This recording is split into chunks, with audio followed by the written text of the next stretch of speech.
Hey, everybody, welcome back to yet another episode of the Minds of Mortgage podcast. This is Kelly Yale, and today I am joined by my friend and my peer, Jake Vermillion, who is the CMO at Mortgage Champions. Jake, thanks so much for coming on the podcast today. Oh, it's such an honor. Kelly, you're one of my favorite people in this industry, truly an innovator. I'm just waiting for Melissa Langdale to make you one of the mortgage mavericks. You should have been like number one, in my opinion, but really excited to be able to have this conversation and just hang out and catch up. We're way overdue for a conversation anyway. So today's going to be fun. It is so true. Well, one of the things I love to do at the top of the podcast, right, is just kind of ask you how you ended up in mortgage. And of course, you have a cool story because you work with your dad. So tell us about what that has been like and how you ended up working with him. Yeah. So, I mean, for those who don't know, my dad's been in the industry since 1983, started as a loan officer in the Chicagoland area. And the way he got into it was he was a construction worker.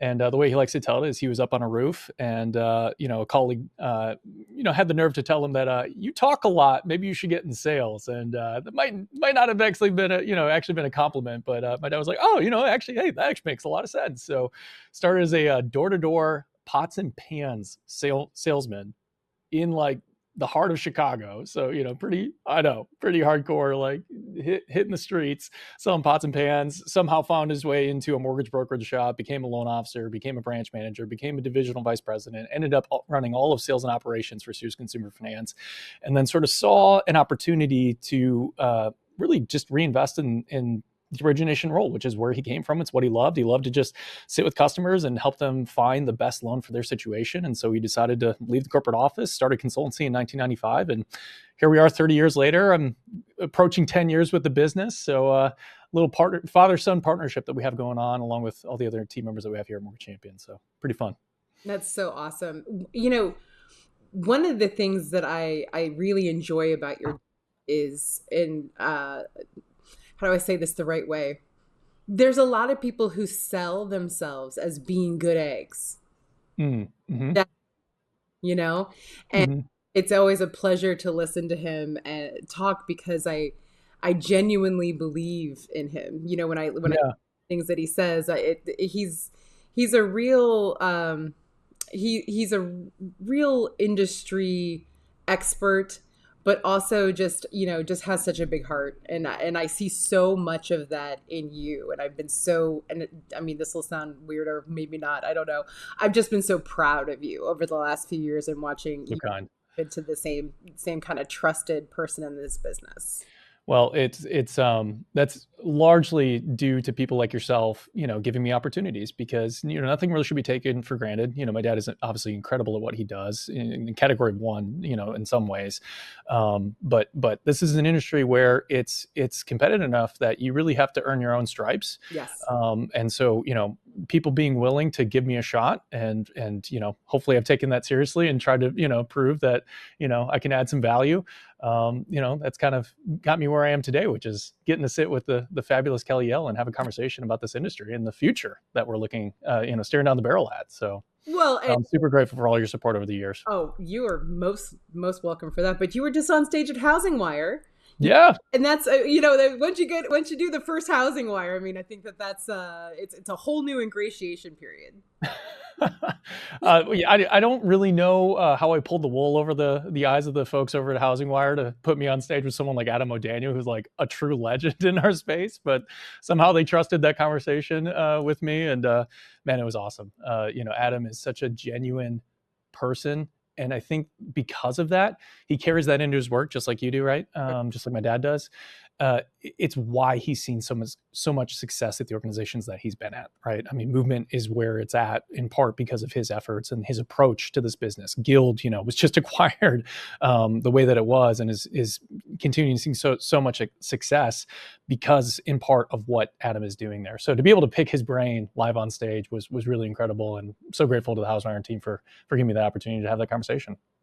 I wrote the book last year, and so I Mm-hmm. session with marketing leaders, and I think that the way to always sort of take your own temperature about your ego or anything is how overwhelmed you are by the people who you get to talk to. And I remember thinking to myself, like, I don't really have imposter syndrome. I have Mm, with that.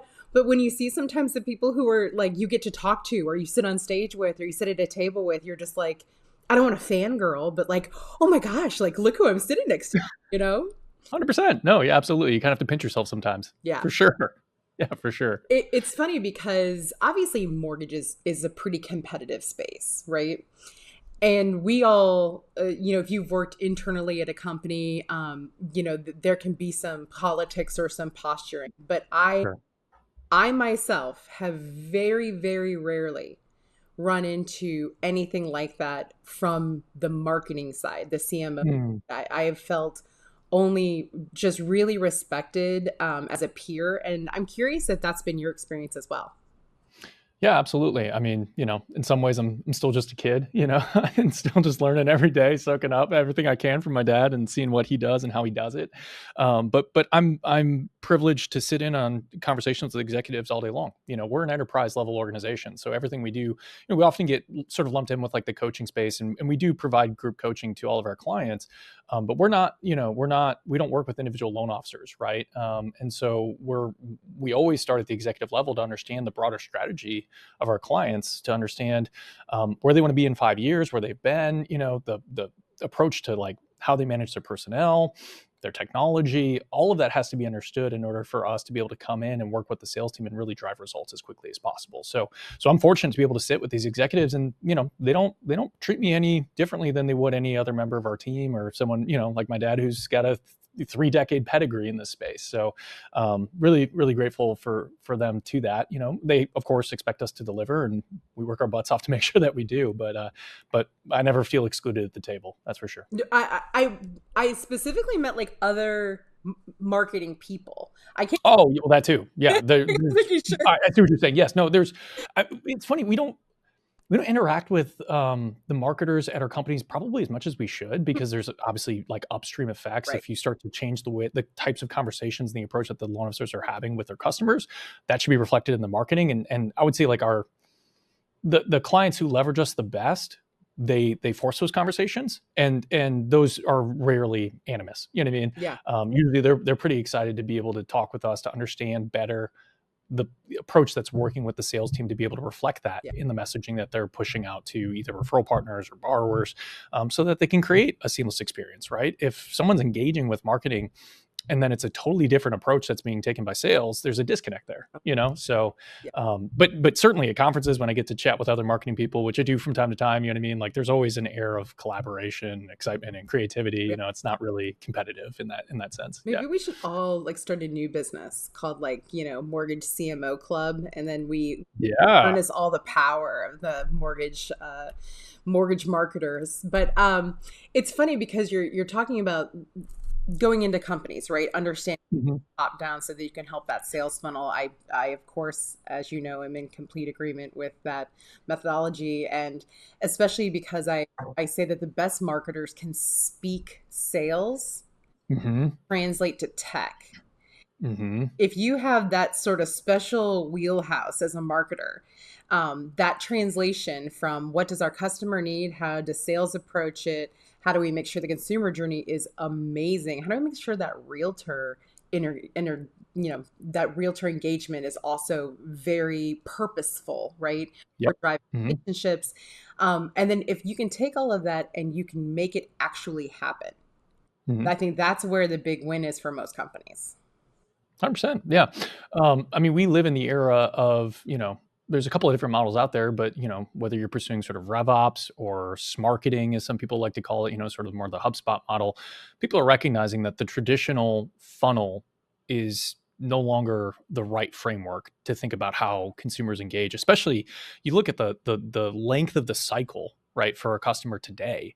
I mean, the median age of a first time homebuyer is 38 years Right. old, right?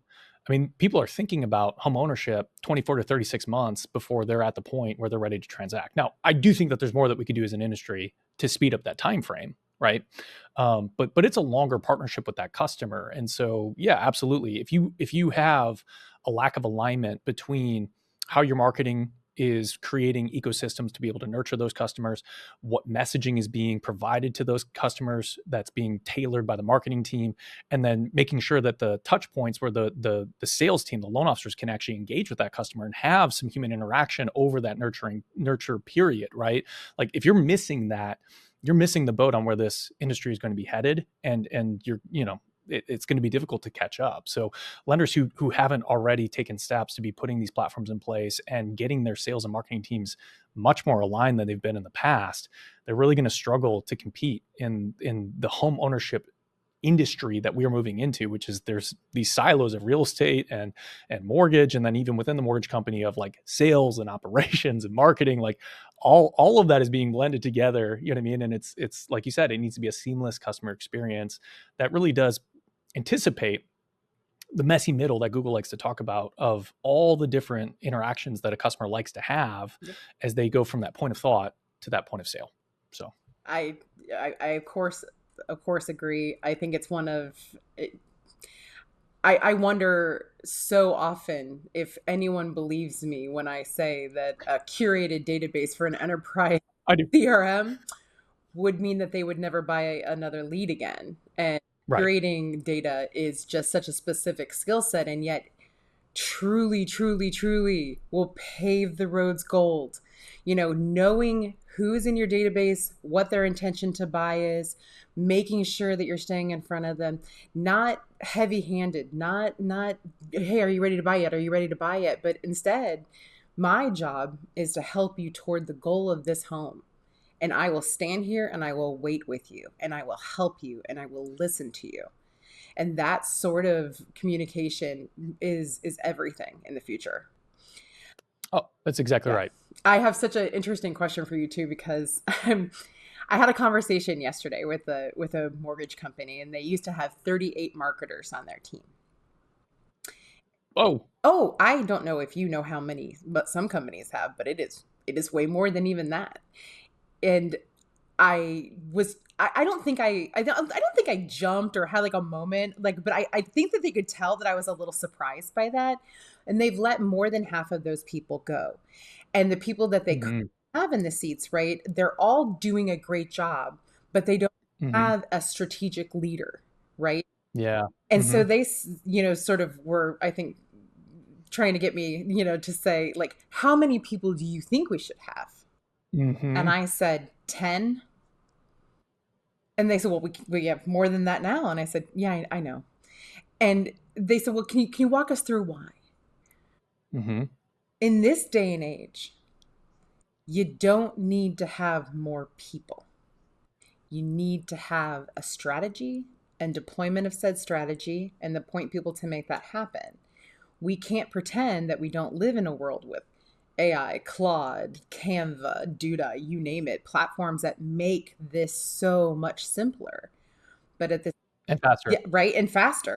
Mm-hmm. Yeah, and faster is the key. Yeah. But if you scale smart, how do you feel about that? Do you think that we as marketers are able to hone in with smaller teams and be more effective?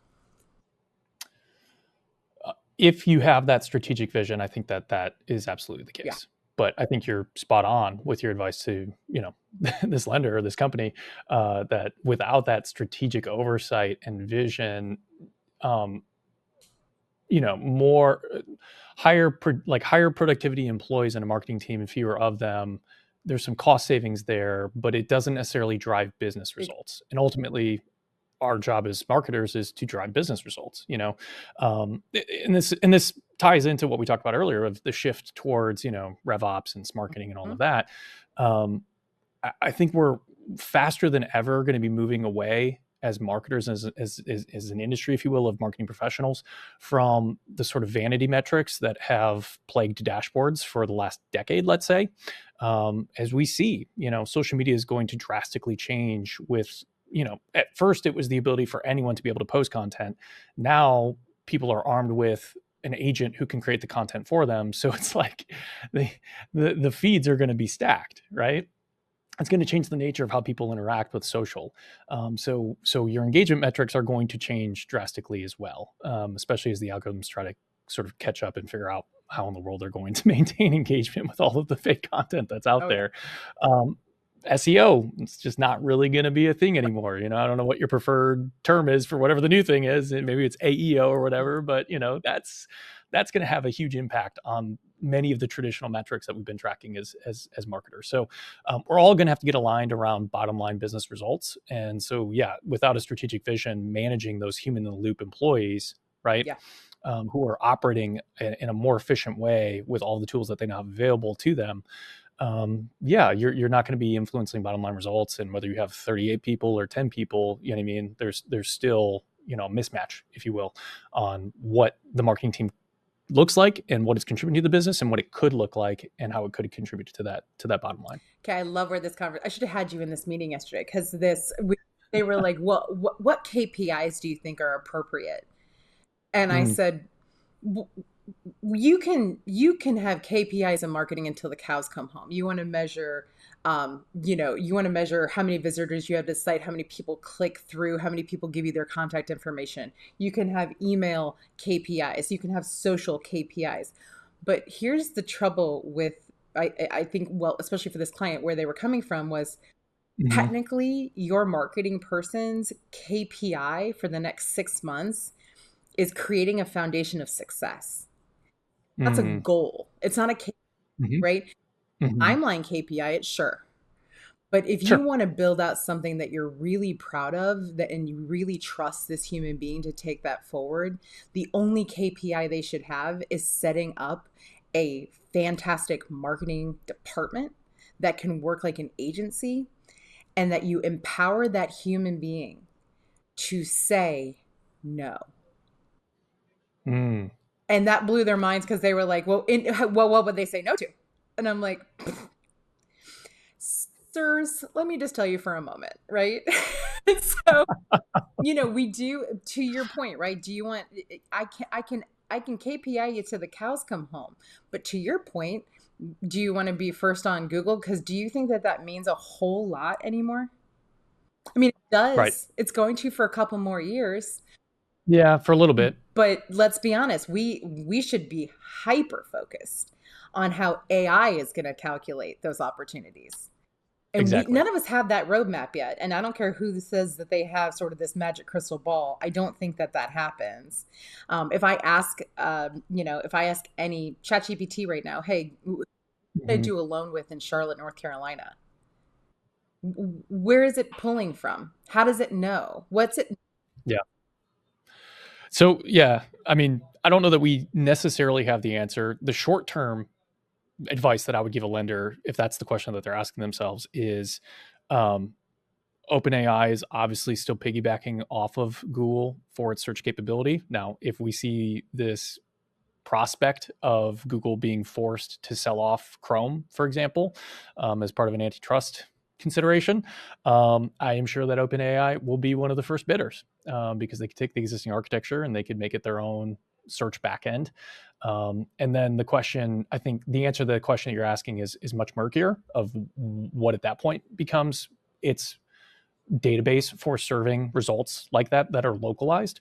But for now, because they're still picking back off of Google and Chrome, I would say, yeah, if your loan officers Google My Business profiles are not killer and they don't have a bazillion amazing reviews, yeah, if someone is asking that question to ChatGPT, they're probably not going to be factored in, regardless of how many YouTube videos they've posted or blogs they've written or customers they've served or how long they've been in the business or any of the other metrics that we often, pat ourselves on the back on. And you should, like, those are all great accomplishments, but yeah, it's interesting right now at this very moment. There are going to be select advantages in the early stages of AEO, but to your point, our job as marketers to some degree is to begin to forecast where's it going to be in 5 years, because that's really what's going to drive ROI. Like, solving for just the next 6 to 18 months, there'll be some value, but the people who will ultimately win are those who can forecast where this will be in 36 months to 5 years, and to be beginning to put things in place for their loan officers and their companies so that they are being served to customers who are engaging with an AI, for example, that is supposed to be impartial, but is ultimately going to provide recommendations to a customer when they start to ask, well, should I buy a home? If so, who should I consider calling first, or whose website should I go visit? Yeah, you want to be that lender. So It's so true. You know, if I if I have something that I'm like proud of myself for, it was that when I hit this industry, I saw that there was this enormous gap in what I considered, you know, integrated marketing solutions. But I tell people every day now, right? So if you take me back to 2012, Kelly, with her mhm. little crystal ball, we're all so proud of her. I cannot predict 6 months from now. No one. Yeah, it's all changing so fast. Yeah. So when people ask me, they're like, well, you know, well, what does 25 look like? I don't know. What are rates? Yeah. You know, what's the housing market? What what things are going on, since things just are adapting so rapidly to change and to need. I have seen tech, as I know you have, in the past few months, that I think if people saw, that they just wouldn't even believe exists in the mortgage space. And I don't know that we're even ready to see how much the game changes in the next 6 months. I would argue that it absolutely has to be owned by your technology head, your marketing head, and your CEO can't just phone this in either. You know, that you can't rely always upon these experts you have in your C-suite to help you understand where things are going. You know, do you run across this, and how important do you think that is? We do run across this. Yeah. I mean, the reality is, the far majority of lenders, they don't, their head of technology, if they have that, is really more so an IT, traditional Yeah. IT role. Okay. So it's, it's in essence, it often comes down to like basically it's like an Encompass Yeah. administrator, right? It's just someone who's making sure that the CRM, the POS, the LOS, they all talk to each other in some regard, whether how broken that may or may not be, and make sure the duct tape is at least, like preventing there from being too much Yeah. leakage through that process. And then just, I mean, dealing with like the basic everyday stuff of making sure people have email signatures and can log into their platforms and that they've been using them and, providing reports, all that kind of stuff, so yeah, most lenders, frankly, they're in a difficult spot in some ways because they don't have the advantage of being able to, you know, have robust conversations with someone who's already on their team about how they can position themselves for the future. And so in some ways they're beholden to vendors within the space making options available to them to be able to compete. Which I do think in the long run, I do think small to mid-sized lenders will be able to be competitive with even the largest lenders. They won't have the same data sets, which is significant, but I do think they will have similar functionality with the data that they do have available to them through the vendor network. The problem at the moment is many of those solutions are frankly bolt-ons, and AI in its best form is most useful when it's not a bolt-on, but the entire stack was built with it in mind. Does that make sense? Yes. So, Have you ever, so by chance, did you listen to my podcast with Anthony Casa? no, I don't Okay, think I you'll did. have to listen to it, because what you just said is very similar to what I said. Because what I did was I softly challenged him, if he was going to start another mortgage company, how would he start it? I Mm, said I would start with the consumer experience, the consumer promise, right? We as a company, we're going to start a company. Who do we serve and how do we serve them? And the very would be mhm, the tech. We mm, serve that promise with the tech, build the tech, train the ops, hire the sales. mhm. And it's like a revolutionary idea. And I'm going to tell you a secret, Jake. And when I say it's a secret, I literally mean I can't even believe I'm saying it. And you're the first person I've told this to. Oh For the wow. last few months, I've been working with a company, which, as everyone knows, doesn't happen, right? Because I'm like, I just don't normally do that. It takes a lot for me to believe in a tech vendor. It takes like almost every single fiber of my being. Um, Because you're one of these rare people who can like sit through like you're 3 minutes into a demo and you're like, yeah, I can tell you the 20 things that I'm not going to like about this platform. I hope that, I mean, it's sad, but it's so true. Look, that came from coming out of like having a custom CRM that I simply assumed was the same as everyone else's. Right. What?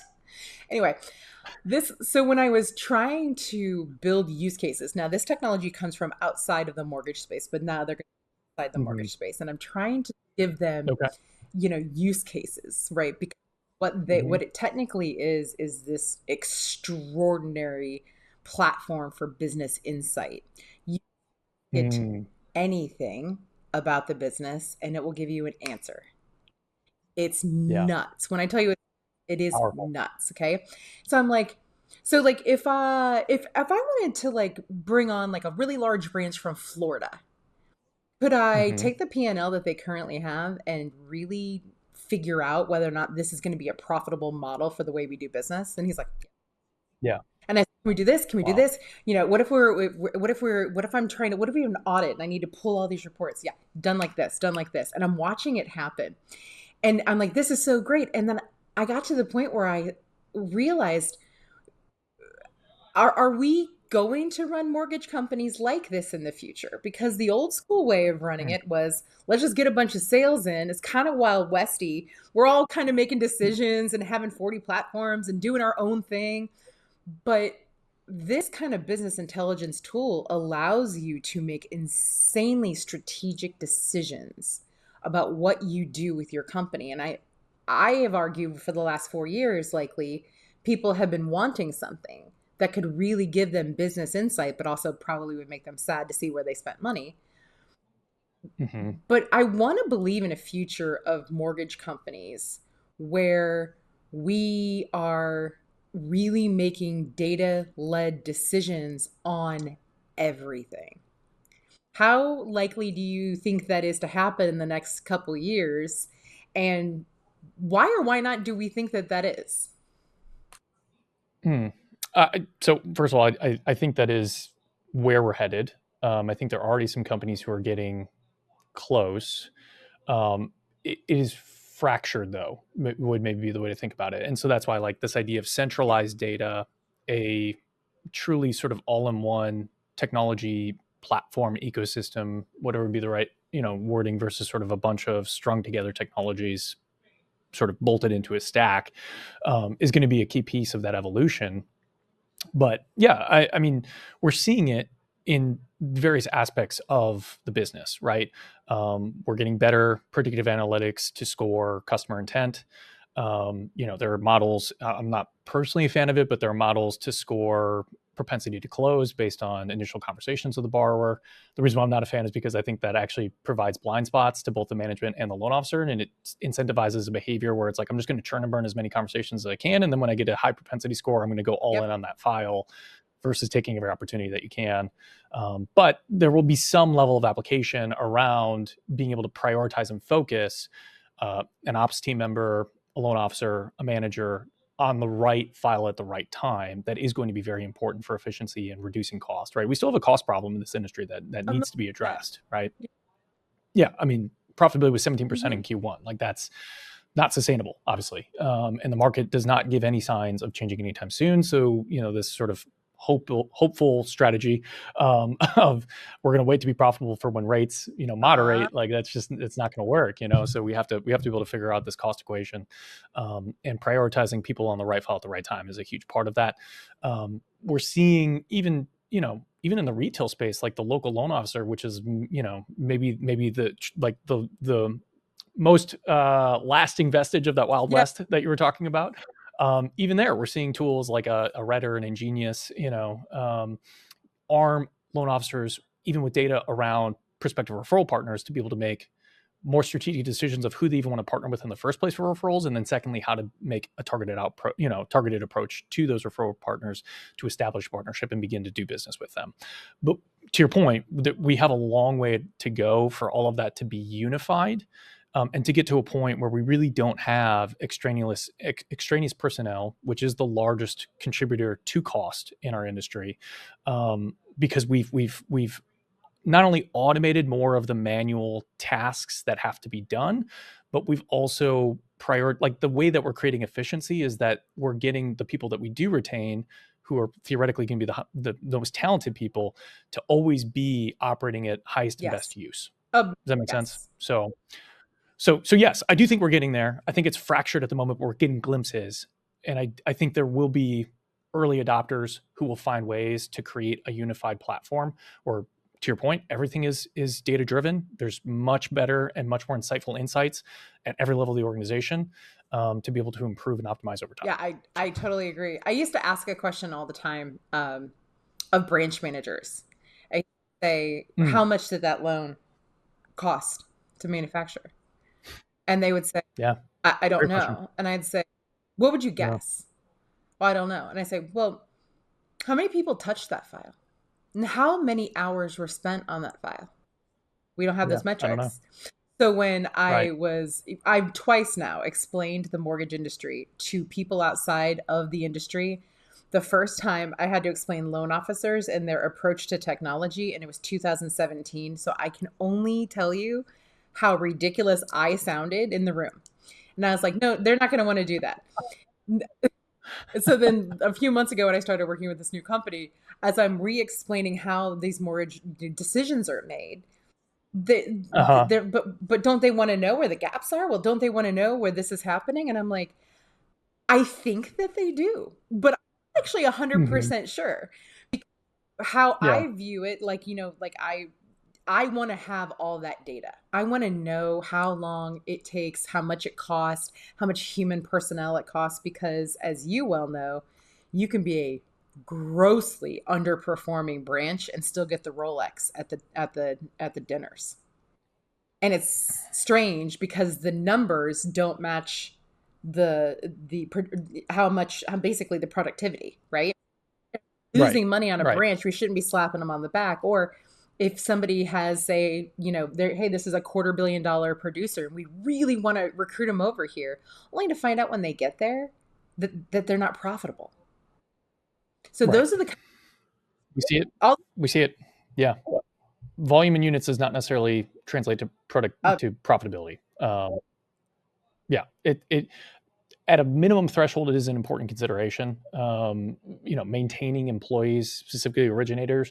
But this, find your productivity metric, right? If it's, a minimum of 10 million of volume for a loan officer for it to be worthwhile. And then there's an additional layer of profitability consideration beyond that, and you have to factor every cost. And to your point, the data pool is not accurate enough yet from at most lenders to really actually factor total cost for this employee.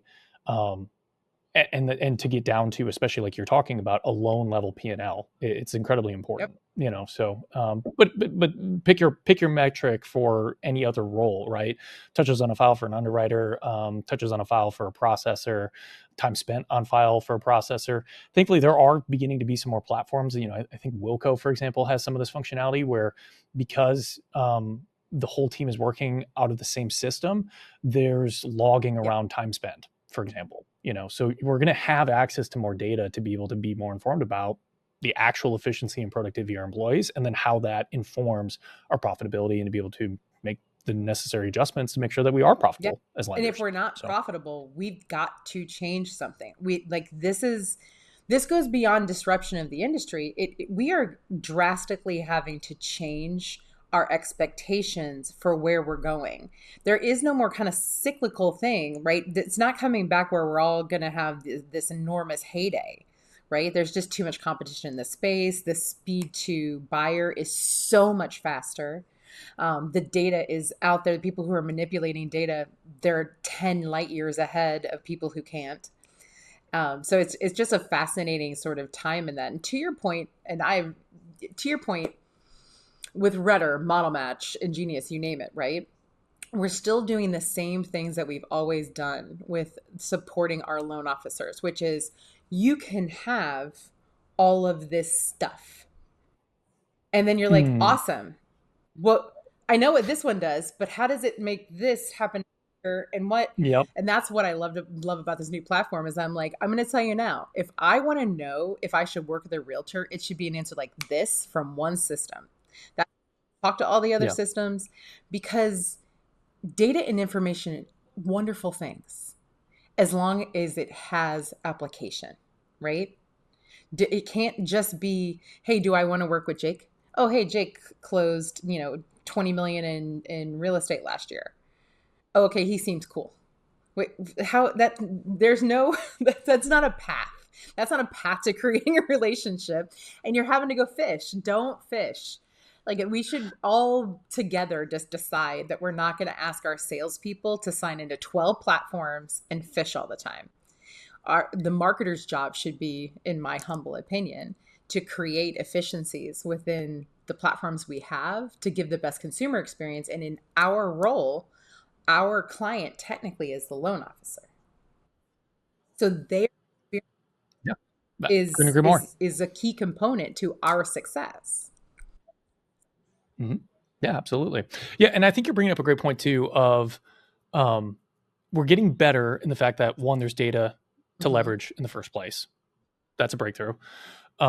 There's now the access to that data is being Yes. democratized. That's a breakthrough.